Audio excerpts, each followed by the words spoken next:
Tonight's event is, we have L.A. Kauffman here. She is a long-time movement organizer, protester, rabble rouser.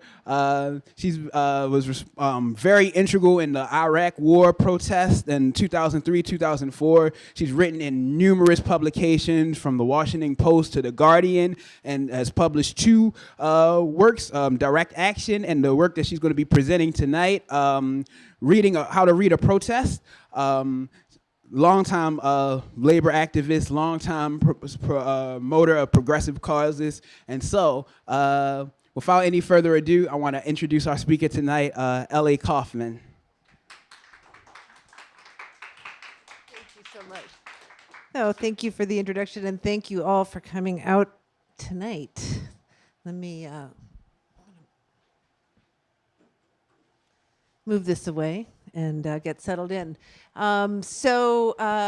Yes, I have been involved in protests in various ways since 1982. Well, actually, I think I started in 1981, but my first big protest march was in 1982. It was a march against a march calling for the Equal Rights Amendment, which is still, of course, not been ratified. So the opening line of this book, How to Read a Protest, is protests work, just not perhaps the way you think. And this book is an exploration of how, when, and why protests work, and the variety of ways that they can be effective when they're effective. Obviously, not every protest works. Not every version of any kind of human endeavor works. Like if you just look at the percentage of restaurants that fail after opening, there's not a dominant discourse about restaurants as an intrinsically failing enterprise. But right? But we do have this discourse about protests, right? We have a discourse that tells us that protests don't work, they're not effective, they're a waste of time. Or maybe sometimes we're in the middle of Black History Month. We know that there's certain protests that work. They just happened a long time ago, and we see them through this kind of gauzy view of the past. So we know that like the lunch counter sit-ins worked, right? We talk about the '63 March on Washington. That was an effective protest. But anytime there's a wave of protests now, we're greeted by, again, a dominant cultural narrative that says they don't work. We're in a moment, in fact, it's slowed down a little bit in the last few months, but the period after Donald Trump took office witnessed more protest activity than any comparable period in American history. The numbers are staggering. It's somewhere between 15 and 22 million Americans took part in protests in the first roughly 18 months of the Trump presidency.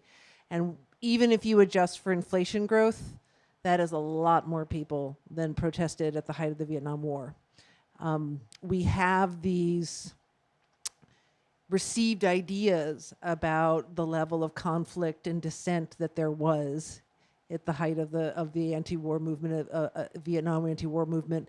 But in fact, there's much more of it now, much more in absolute numbers, and also in geographic spread. There are many more communities. There's not just more protests happening, but there's more communities where protests are happening than there have been in the past.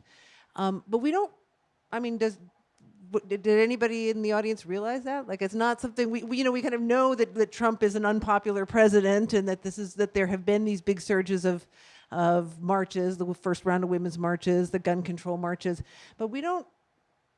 That's not part of the story that we've been told about the time that we're in, and so it too raises the same question of, so well, what is all this protesting done, and does it matter, and is it effective? So, again, I want to say at the outset that there certainly are protests that aren't effective. And, some of them, I've been involved in some that were, big and splashy and dramatic and really felt like they got a message out. I was one of the lead organizers of one this past weekend that I think fits in that category, where we, along with the artist Nan Goldin, we took over the Guggenheim Museum in a protest against their complicity in the opioid epidemic.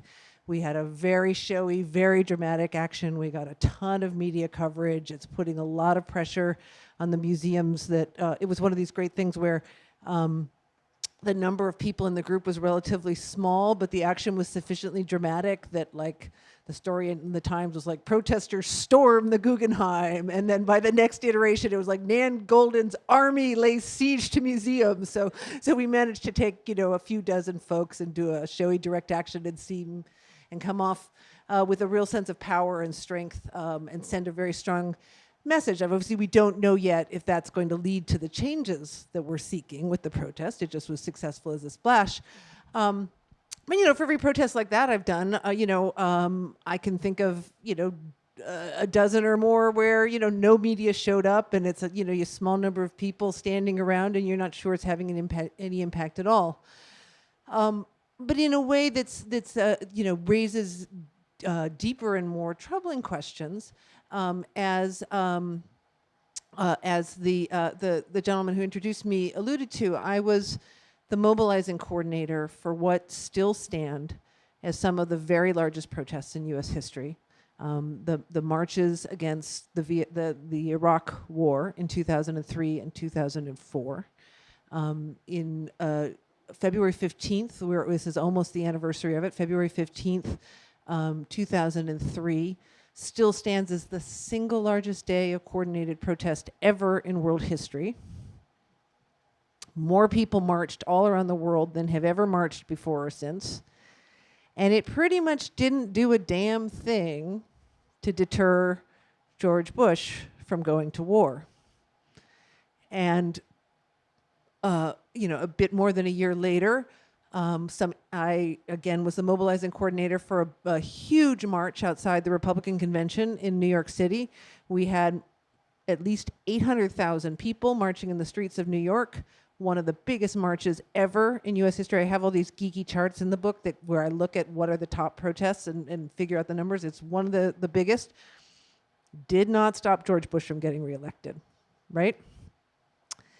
And having played such a central role in those events, which from the inside, from the organizing perspective, felt like huge successes. We got a lot of people out in the streets, right? I mean, it felt people did extraordinary work, particularly February 15th, which was organized in very short notice. People did incredible work. People were very passionate about trying to stop that war. We did something that had never been done, and it didn't work, right? So I was haunted by that for years. I never questioned that it was worth doing. And I do think it matters to stand up and protest even when you know you're not going to win. Sometimes, especially then. Sometimes you do that because you're preventing greater harm than might happen if you weren't standing up. And I certainly think when we look at what's happened in the first 2 years of the Trump administration, I think had we not had so many millions in the street, that they would have been even more aggressive and ruthless and more competent and successful in moving their agenda forward. It's been bad enough. I don't want to minimize the harm that they've done, but I think it would have been much worse. That's the kind of thing you can never prove and never quantify. But that's a reason why it's important to protest even when you're not going to win. We don't know what might have been rolled out that wasn't rolled out. We don't know what more evil plans are sitting in the drawer that they didn't pull out yet. And it's important. It's important simply to register that there was opposition, to have that be part of our memory and our knowledge of how events unfold, that people said no. It certainly mattered to people all around the world. It certainly mattered to people in Iraq that there were Americans saying no to the war before the bombs fell. Not as much as if we'd managed to stop the bombs from falling, but it mattered. It was an event of consequence. And sometimes it matters for yourself. Sometimes it matters for your own morale in a way that I think has more importance than we tend to give it. I think of a protest I was involved in recently, and I was part of a number of the actions leading up to, unfortunately, the confirmation of Brett Kavanaugh. There were, as people know, there were a lot of protests down in D.C. in the Hart office building, the other office buildings. And the day, I think it was the day before Kavanaugh was confirmed, about 15 of us at 7 o'clock in the morning went to Mitch McConnell's house with a bunch of Pabst Blue Ribbon and held a mock kegger where we just went chug, chug, chug outside his house. And, that didn't do a damn thing to stop Kavanaugh from being confirmed. It had no strategic effect whatsoever. But it certainly made us feel good, and I took a little 15-second clip that I posted on Twitter where I have I have 1,000 followers on Twitter, and it got 1 million views because everybody was just loving the revenge fantasy of being out there in Mitch McConnell's house with the kegger. And I don't want to overstate the importance of some little thing like that, but I think our morale matters, and I'll return to that when I talk about these larger marches. I think morale matters. Armies recognize the importance of morale and pay great attention to building and sustaining it. And oftentimes in organizing circles, we don't. We don't think about the importance of keeping our sense of collective power alive in what is almost always going to be a protracted fight, right? There's almost nothing that we take on that's really worth fighting for that's easy to win. We're often, almost always outnumbered, overpowered. People turn to protest because they don't have state power, they don't have legislative power, they don't have great resources and wealth in order to enact their agenda. They do so because the odds are against them from the start, or the process has been rigged, and the institutions that should be responsive are unresponsive.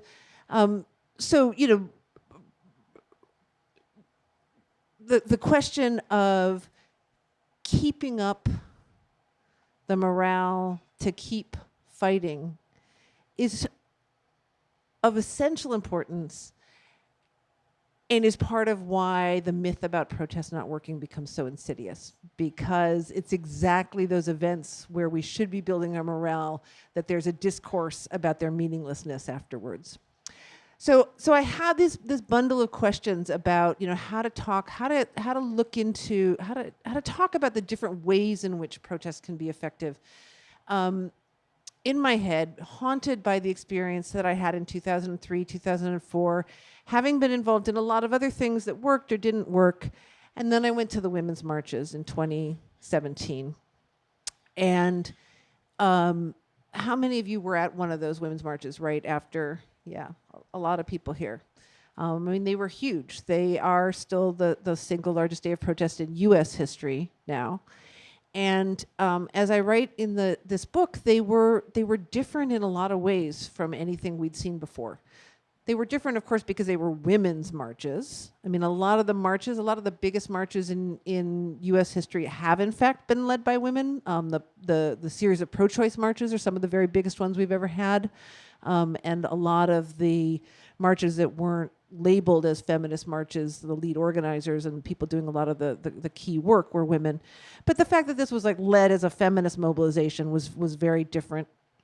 But there were a lot of other things about it that were different as well. One was something that I mentioned already, which is the ubiquity. We've had many days in the past where people held coordinated protests all around the country. But in most cases, it was 200 cities would be the maximum number of places where people would coordinate protests. Certainly the internet is part of the reason why those numbers have gone up, because it's easier for people in, small town wherever to know that there's a coordinated day of protest around gun control and to, quickly put something together. But there's something else. The jump in scale was so dramatic that I think it reflects something else about the level of mobilization in this moment. There were more than 650 women's marches. That's like triple what we had ever seen before. And they were really everywhere. Absolutely everywhere. But just being there that day, the protest and as somebody who has been to a ridiculous number of protests over decades, it immediately felt different to me. The way in which it was, at least the DC one, but this was true in many cities. I mean, they were very, very large, put together very quickly, and there was a feeling of uprising. They just spilled over the boundaries that are usually around a protest. Like, there weren't any pens, there weren't really marshals. In DC, there wasn't even really a march. There wasn't really a march route. There were too many people. It was just like water flowing through the city in this way that was extraordinary to me. And then the other thing that I immediately noticed was how many of the signs that people were carrying were handmade. Like, nearly all of them, and they were incredible. Some of you may remember this, and there were a couple of books that came out really quickly. There were compilations of all the protest signs. There were all of these roundups on the internet, and it was true all over the country. There hadn't really been a memo that went out that was like, make your own sign. I mean, there were things that went around, but people had mostly just heard about it through Facebook. It had spread really virally, and there was, in this moment, kind of after the shock of the election, and that period, which you may or may not be able to recall how ominous and heavy that period was between the election and the inauguration, and how many people really felt paralyzed, depressed, scared. And there was something about those signs, something about a breaking of silence, a claiming of voice, and those protests, a taking of space, that seemed so different for me from anything I had seen before. And as I was trying to really think about, in the aftermath, what was distinct about it, I discovered this detail about the 63 March that becomes the counterpoint, and it's these two kind of traits of these two protests that frame this book. Which is that I discovered that the 63 March on Washington, which, as I mentioned before, is what we tend to think of first when we think of a highly effective protest in American history. All the all the signs were completely and totally controlled by the March leadership. When I discovered this, you could not have your own sign at the 1963 March on Washington. And when I discovered this, having been a mobilizing coordinator for some huge marches, I was completely blown away. Because first of all, like, how could you manage that, right? When, if you've been in a huge, it's not so easy to control a crowd. They had 250,000. The ones we did later were bigger, but like I've done a few that were 250,000. Like, it's hard to control. You can control, to get 250,000 people to all do something that you've asked them to do. I mean, they've showed up, but like, if you want them all to wear white or something, like, it's very hard to get unanimity from a crowd that big. But also, what seemed even stranger was, like, why would you want to? The whole idea, like, why would, when I then thought about it, and you think about it, this is a book of photographs as well as words, and I have a lot of images of the signs and the march. And when you look at it now, you'll be like, oh yeah, now I recognize. In fact, these uniform-looking signs was part of sort of the design of that protest. Like, what led them to want to do that? So I went into the archives of the 63 March on Washington, which are amazing. There's really great archival material about this march. And in particular, what I loved finding was there are some interviews that were done just a couple years later with a couple of the very famous organizers, Bayard Rustin, A. Philip Randolph, but also with a lot of the people who were on the staff and who nobody's ever heard of.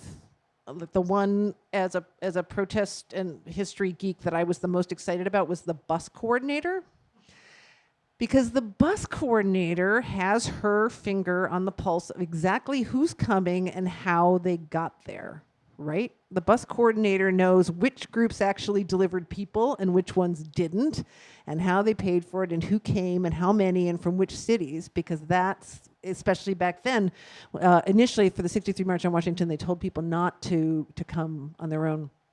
So in this book, so I look at, it turned out that this detail about the signs was this window into a lot of really fascinating, gave me a completely different view of the 63 March than I ever had. So this book is partly, it's a revisionist history of the 63 March on Washington, which it turns out not only had this detail about the control over the signs, it kind of went with a very directive leadership style, which on the one hand enabled them to pull off something that had never happened before in American history. There had never been a mass march in American history before 1963. Something which surprised me. I had assumed that there had been earlier ones. And I went back and I looked through it very carefully and exhaustively, and no, there were parades, there were some protests of like 10,000 people, but there had never been a mass mobilization before. So there were a lot of ways in which they erred on the side of control.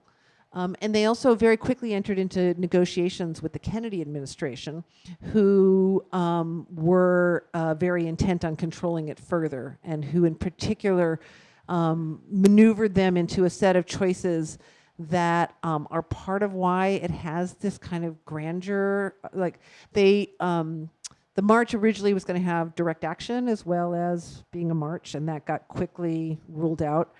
And it was the idea was that they were trying to pressure the government to adopt civil rights legislation and take action on civil rights. But the Kennedy administration made sure they didn't go past the White House and they didn't go past Congress. So if you look at the pictures of the 63 March, there's nothing that shows the marchers and a symbol of the current government. They put them between the two monuments, between the Washington Monument and the Lincoln Memorial. So it was like symbols of American democracy. And then the Kennedy administration, which was dragging its heels and stalling on civil rights at the same time and refusing to use any of the means at its disposal to protect marchers. In fact, a number of marchers got beaten up on their way going home from the march. Kennedy administration would not do anything to protect the marchers, but they had the U.S. Information Service there filming, and they created a propaganda film about the march, which they used all around the world as a tool, a propaganda tool of the State Department to say that America has a robust democracy because look at this march that we had demanding reforms and improvements to perfect our democracy. So there were all these kind of layers of irony within the way that it unfolded.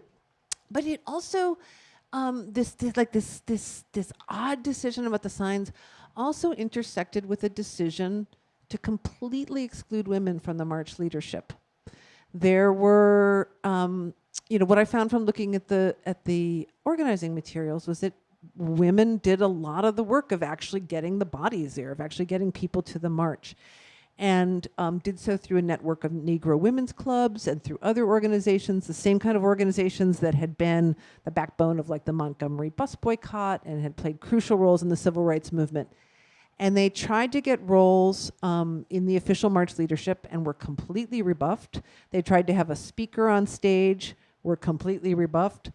They wanted to march with the men in the front line, and they were rebuffed. Coretta Scott King was not allowed to march with Dr. Martin Luther King, and the women were so pissed off when they had their own separate march over on Independence while they were marching. Like, they were so mad, they were like, forget it, we're going to go off like an avenue away instead of being 3 steps behind you.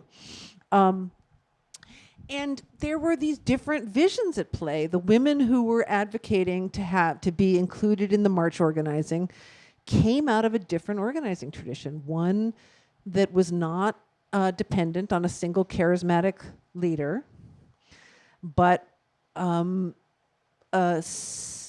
celebrated and elevated what we now call leaderful movements. And so when one of these women, Septima Clark, sent a letter to Dr. King and said, I don't think you should lead all the marches. I think we should train up a lot of leaders so that we can have many leaders leading many marches around the country. And there's this devastating quote. Dr. King read that to his staff, and they just laughed. They just laughed at that idea. 40 years later, that was what happened with the women's marches, was that it was many leaders all around the country stepping up and leading those marches. And there was a way in which that structure, 40 years later, that we saw the seeds of in these debates around the 63 March on Washington, laid the groundwork for what came after it, which is the thousands of local resistance groups that we've seen all around the country. There were some 6,000 groups affiliated with Indivisible. There's now shrunk down to 5,000. That's like 10 times what the Tea Party had at their height. It's at a scale that we don't recognize, and again, had that ubiquity, that geographic dispersal. How do protests work? Like, we look at those thousands of organizations. Would those have happened without the women's marches? I don't think so. You look at the work that all of those groups then went on to do, doing get out the vote work around the midterms, and you look at the number of races that were flipped. And I think absolutely, would we have had that work happen without the first set of marches? No. So when you look at, try to assess, were those protests effective? There's a lot of different metrics to use, from the one that is associated with the 63 March, which is, did it lead to dramatic legislative change within the relatively near term? Of course, there's lots of legislative change that we would want to see, but that standard, first of all, doesn't apply that well to the 63 March when you look at it closely, but it also really, I think, makes us miss these other kinds of power that protests can have. So I'm going to read you a little bit from the book, and then talk a little bit about what's being handed around to you, this Washington Post, and then I'm going to open it up for questions. Part of the power of the women's marches, let me get this up where I can read it better. Part of the power of the women's marches was that they never even pretended to be about applying direct pressure on the new president. They were sending a different kind of signal. The trajectory of movements is long and slow and complex. Protests do sometimes force direct concessions. Smaller, sustained, targeted ones do so more effectively than mass mobilizations. But that's far from the only way they can be effective. Organizing isn't a science, it's an art. When the odds are against you, protests can shift the terms of public debate or expand the sense of what's politically possible. They can motivate people on the sidelines to step up and take action. They can put an issue on the agenda or increase the urgency with which it is addressed. They introduce friction where injustice depends on the illusion of harmony. The work that protests do often can't be seen in the moment. Their effects tend to be subtle, dispersed, and catalytic. There are occasions, of course, when you're destined to lose whatever it is you're fighting for, and a protest is just a cry of frustration. But other times, the arc of history does bend toward justice, and there are magical moments when, often quite suddenly, you win. Protesting is always an act of faith, a gamble that action might spark more action, that inspiration will travel in unpredictable ways, that taking a bold public stand will set new forces into motion, that justice will prevail. Perhaps the biggest challenge that movements face is sustaining the hope that's required for people to keep taking action over time. So sometimes the most consequential way a mass protest can work is by changing the protesters themselves, giving them the taste of collective power they need to stay in the fight. And on that same theme of having the sense of hope and collective power, I want to talk a tiny bit about this other project that I was involved in recently. This came out last month. Some of you might have heard about it when it launched. You've, I assume, all read the headline here. May 1st, 2019, Trump hastily departs White House, ending crisis. Celebrations break out worldwide as the Trump era ends. This was a stunt issue of the Washington Post that I produced with the writer Anesha Roy Chowdhury, who's written a wonderful book called The Marginalized Majority, and the trickster activist outfit called the Yesmen. We about a month ago now, it was in the week before the Women's March, we went down to the White House and handed these out. We got them in the hands of some White House staffers who brought them in, which was super fun. And then, handed them out of the subways. And of course, quickly got picked up by Washington Post reporter, tweeted what is this? And there was a whole flurry of the Washington Post had to first issue a story saying there are unauthorized editions of the Washington Post being distributed, and we demand their immediate destruction and cease and desist. And then it's snowballed very quickly, and we had a couple hours. I don't know. We waited an hour or two before we sent out a press release claiming credit, and then talked about it. But nobody believed for very long that this was the real Washington Post. But it became this marvelous. It was one of the very top trending stories on Twitter and went all around the world.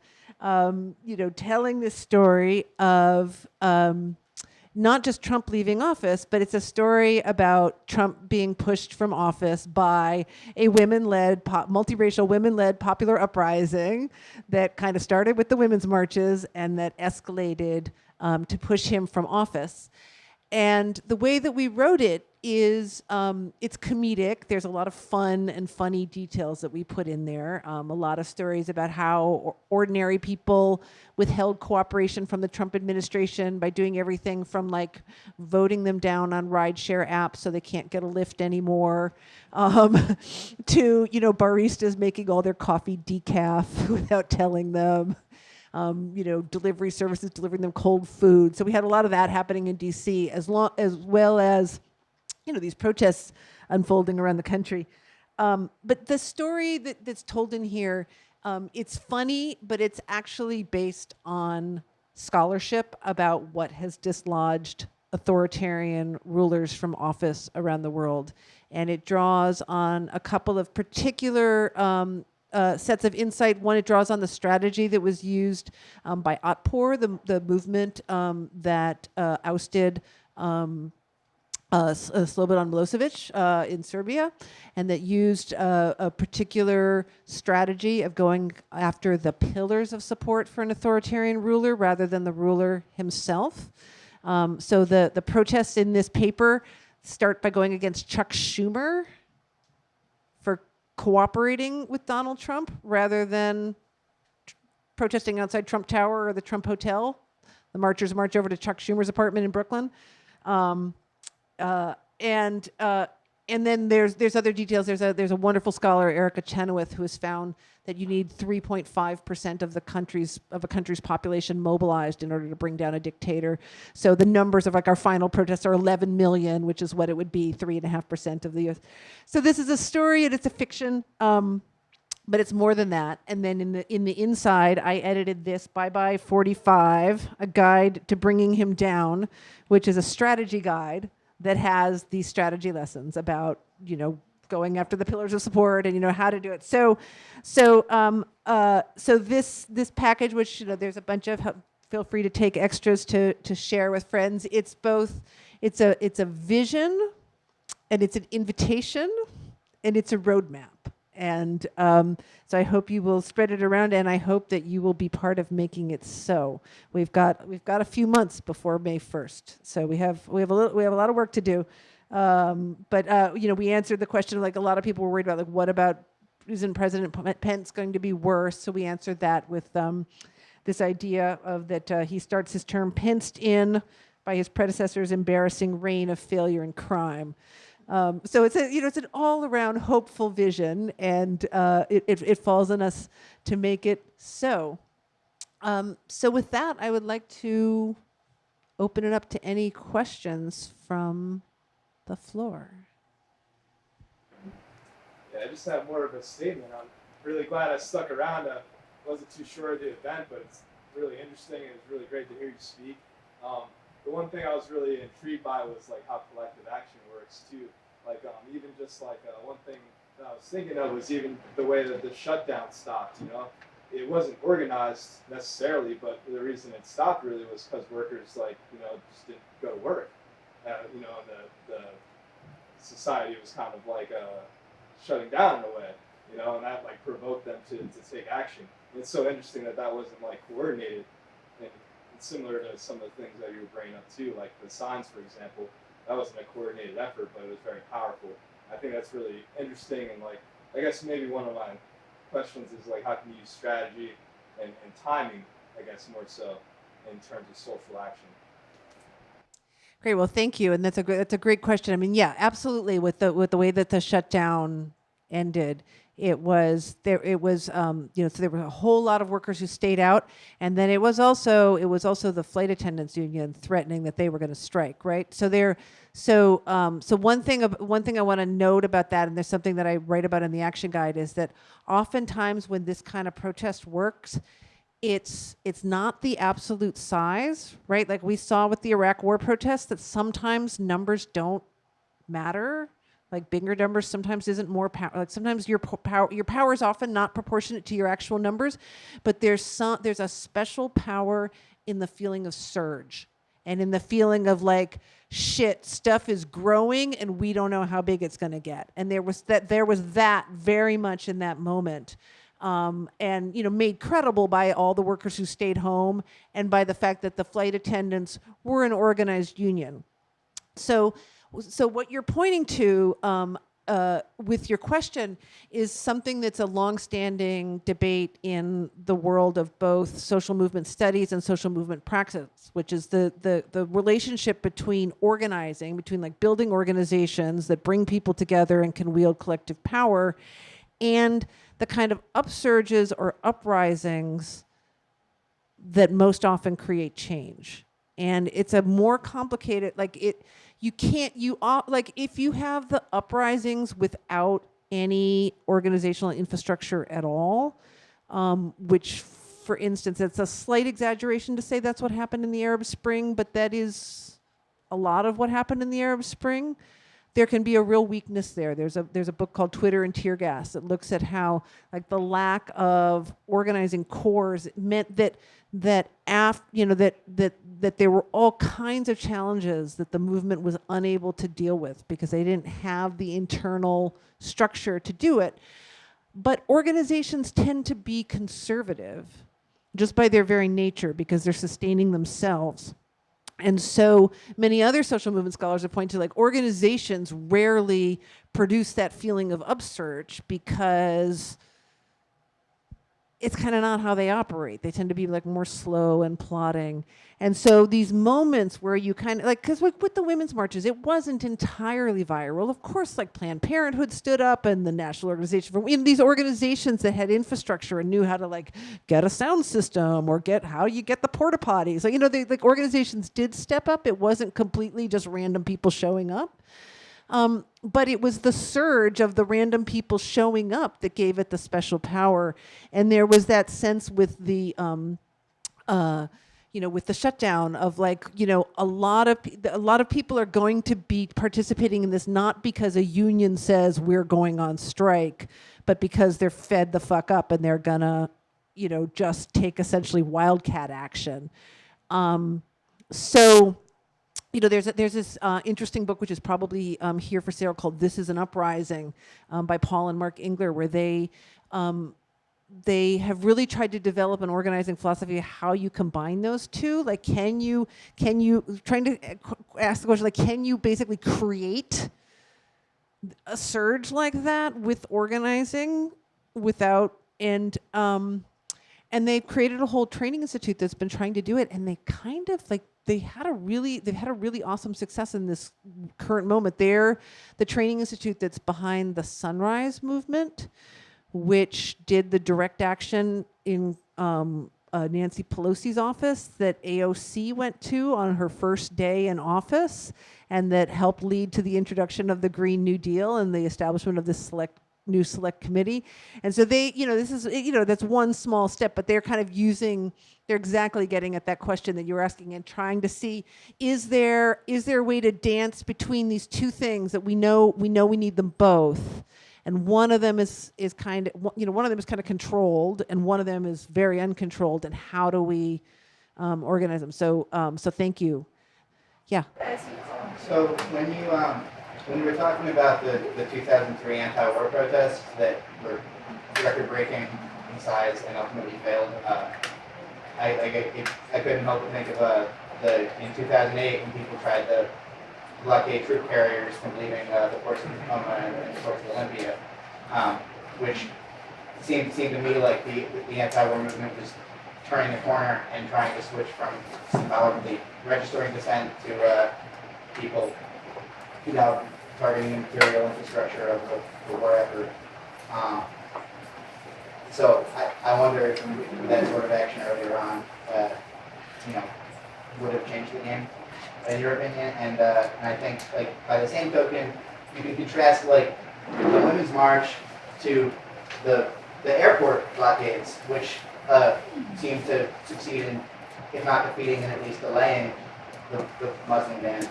So, do you think there's a tension between protests that symbolically register dissent and protests where people throw their bodies into proverbial gears?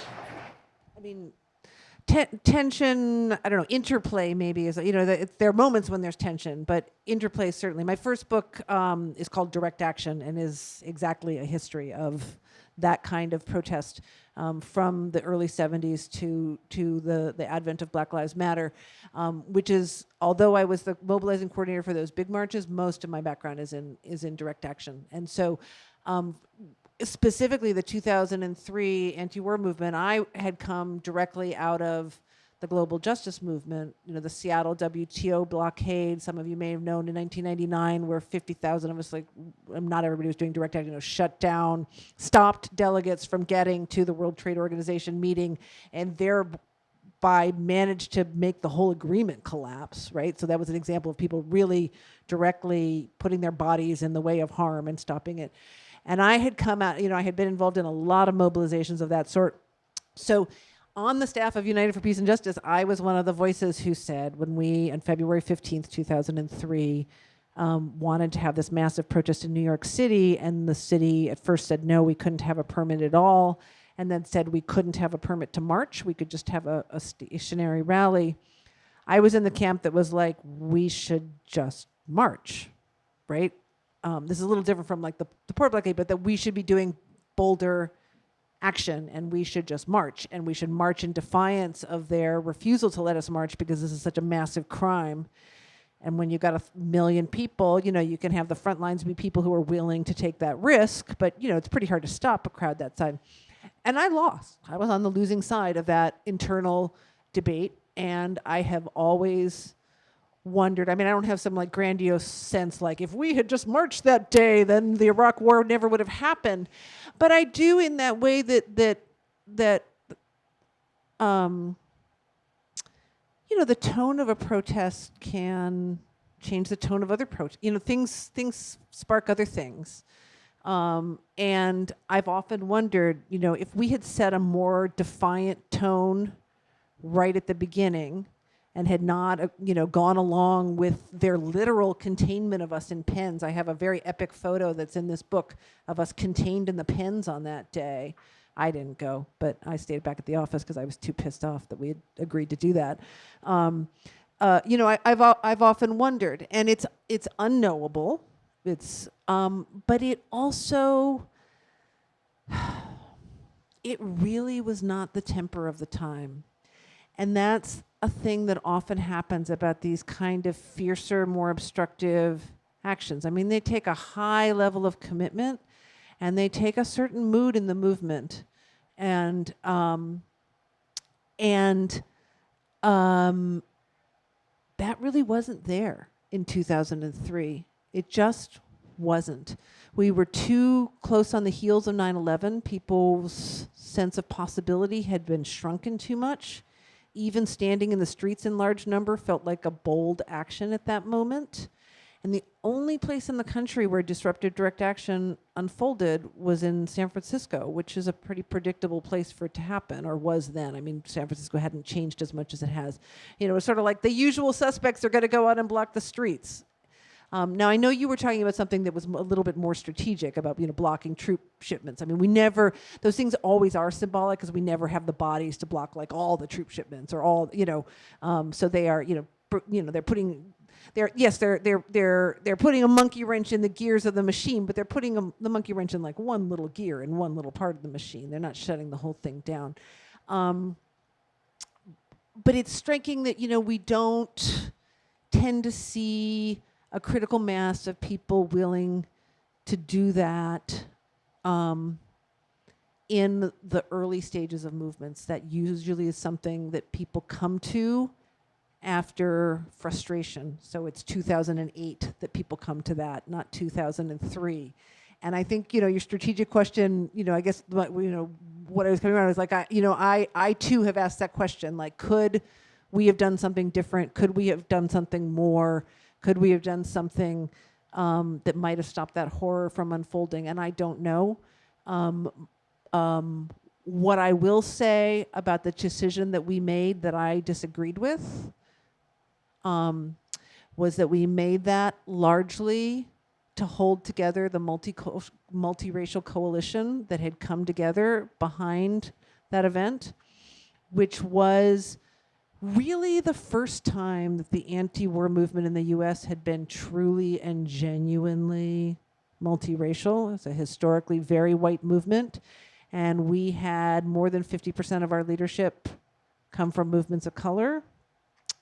And it was mostly, there were a number of white folks who were against the marching too, but it was pretty unanimous in the movements of color that they did not want to invite people into an event that was going to take that level of risk, that the consequences were just too high, and too many of their folks were already dealing with mass incarceration or immigration issues, and they didn't want to do it.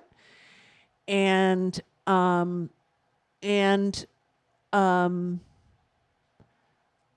years later, I can see ways in which the cross-racial relationships that were built and strengthened through that work bore fruit in other settings. In particular, it's something I write about in my first book, in Direct Action. The movement in Ferguson, there actually are like specific relationships that were forged on the steering committee of United for Peace and Justice because we got through that racial justice challenge around that first mobilization because my side lost. That mattered many years later. So I'm like you, I ask these questions about the past, but I also like to go and look and say, okay, what was what was a value there as well, and what did we gain? Drew. I have a question about whether in the process of writing this new book, you reflected at all on the ominous rhetorical rise of this sort of bugbear figure of the paid protester. Because it seems like one of the more maddening aspects of the Fox News, reactionary infosphere is this idea that anyone who's protesting must A, not have a job, which, is a ludicrous thing. Like, so that if they don't, like, you should protest and protest. But the kind of fabrication of the story of like Soros, puppet master, and the anti-Semitic caricature, it seems like a striking bend in the road. And is there a strategic way when mobilizing to talk back to disinformation about the motives behind participation, or are some people just so kind of gone that there's no point in trying to persuade them? Yeah, I don't deal with that in the book, but you're right. It's been very much of a major trope of discussion around protest, and they can't make up their minds. Either we need to go get a job, or we're being paid by Soros. Like, are we being paid, or we or do we ne'er-do-wells? Like, you get both in the space of 2 seconds of the hecklers yelling at you. But yeah, it's hard to engage because one thing that one piece of ground that it easily sees is that it's bad to be paid to be an organizer. Like that's honorable work. What's bad about us sustaining people, particularly, it's become much harder. In my 35 years of organizing, I've seen a real shift in who is able to really engage in organizing and when and how because of changes in the economy, right? People have less free time and less ability to do that. So it's important, it's good and important that there be paid positions for people to do this valuable work. And there's a way in which even engaging with that paid protester debate makes it hard to talk about that. It didn't really help that one of the groups that's done a lot of the protests that have happened, like the protests around healthcare and the tax cuts and Kavanaugh, the Center for Popular Democracy, they often provide people with bail money if they get arrested, and they made the mistake of having the bail money like in a stack of, because it's $50 in DC, and they had a stack of 50s that they were handing out at the protest, and somebody got a photo of it and got a photo of a woman like getting her $50 and then another photo of her getting arrested. And so, the implication was not, actually, this is I know the woman, and she's like a retiree who needed, like, she didn't have her own extra $50 to pay her bail to get out, so they had crowdfunded that money. Again, totally legitimate thing to do, so that if you're already risking your liberty and taking these hours of time, you at least get. So, it didn't help that our movement ended up providing like actual literal proof of paid protesters with this stack of $50 bills. All right, I think we have just a few minutes, right? But we have one more. Fotini.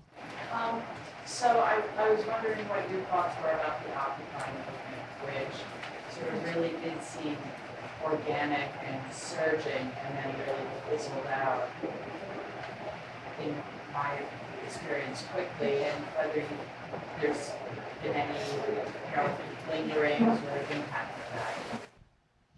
Yeah, I think of that. I think of Occupy as a great. Well, so first of all, I think so movements always have cycles, and they always, sometimes they have a longer cycle, but movements come and go. They are like waves, always, and a wave always swells and then it recedes. And so, when people are like, oh, there were only 200 women's marches this year instead of 650 2 years ago, I think, wow, there still were 200 2 years later. That's pretty good. That means that the swell was this high that when it receded, there's still a lot left. Movements always go in these waves, and Occupy was a pretty short one in terms of the duration of the occupations themselves. But I think of it as a really great example of a way in which movements catalyze other things and set things into motion. A lot of times, particularly when you're talking about the direct action movements, the ones that are fairly small, pretty radical, disruptive, a lot of what they do is they set other things in motion. And with Occupy, you can see all kinds of things from, I think you don't have, I think Black Lives Matter would not have unfolded the way that it did. And there's very specific direct connections of people. You can trace it through specific people. Particularly there was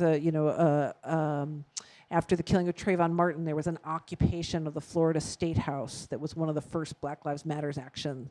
That was specifically people who'd been part of Occupy in New York who went down and they were like, they had the tactic and they had the spirit. Same thing with Standing Rock and the pipeline protests. I think you don't see that happen without Occupy, in the same way that I think you don't see like all the people like knocking doors for the midterms without the women's marches. That there's a way in which it opened up a space and a possibility and a mode of being in the world that had lasting consequences.